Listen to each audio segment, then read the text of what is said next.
The invisible tax. 1. Nobody taxed the city. Everyone felt poorer. For years, people searched for the source of the loss. The banks, the government, foreign markets. They never found it, because the thing being taken was not kept in any account. 2. Marcus opened his eyes before the alarm, not because he was rested, because something needed to be checked. He did not know what exactly. He checked anyway. A small green arrow or a small red one. The difference was not large. The difference changed everything about his morning. He dressed according to which arrow he had seen. He could remember the arrow. He could not remember the last thing he had wanted before he started checking it. 3. Marcus knew Sable. Everyone knew Sable. She used to make furniture for people. Now she made it for scores. 4.8 was not enough. 4.9 was temporary. 5 never lasted. So she stopped making furniture and started making scores. The chairs were still beautiful. Something in them had changed. No one could say what. The people who sat in them could feel it. Nobody knew who set the rate. Nobody had ever asked. 4. There was a merchant in the eastern quarter who had stopped, not from failure, from a calculation. He had added up the hours, the adjustments, the second drafts written for an audience he had never met, the sleep lost to a metric that reset every morning. He found out what he was giving it to. Then he stopped giving. The city did not notice he was gone. That was the answer he had been looking for. 5. A visitor arrived from somewhere older and less legible. She watched Marcus check his numbers. She watched Sable sand a chair with one eye on a screen. She watched the empty stall where the merchant used to be. She asked an elder who collects here? The elder laughed. No one collects here.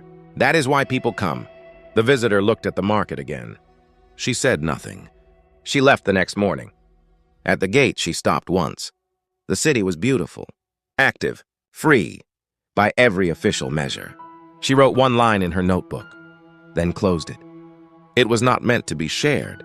6. That night, Marcus sat very still. He tried to think of one decision he had made that week that had not been shaped by what someone else might see. He thought for a long time. He found one. He had changed his route to work. The old route had a coffee stand, where someone he owed nothing to made him feel every morning slightly smaller. He had not told anyone. He had not posted it. It had cost him nothing except the habit. It was the only hour that week that had belonged to him. He sat with that for a long time. 7. Nobody taxed them. They taxed themselves. One approval at a time. One refresh. One morning spent dressing for an arrow. The rate was not fixed. That was the cruelty of it. A fixed rate can be refused. A rate you set yourself is the one you always agree to. 8. The merchant came back. Not to the market. Not to the metrics. A small room. Things made slowly, for no one in particular. He never opened the ledger again. What he made after that was never widely sold. He did not seem to notice, or he noticed and decided. That noticing was the last thing he had left. People found him eventually. They always do.